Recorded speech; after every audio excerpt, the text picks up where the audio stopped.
Hello friends, I recently lost light on the headlight. Checked the lamp, fuses. The problem turned out to be in the absence for plus current in the headlight.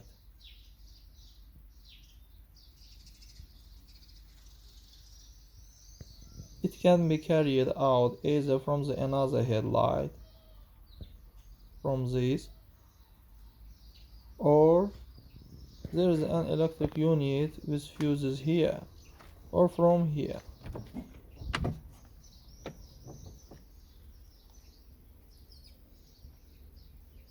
But I decided to conduct an electrician from another headlight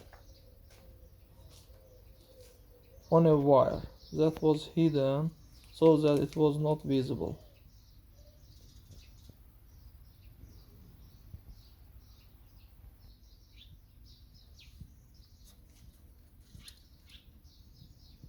That's all guys, subscribe to our channel, put like and don't forget to put a bell so as not miss new video on the channel.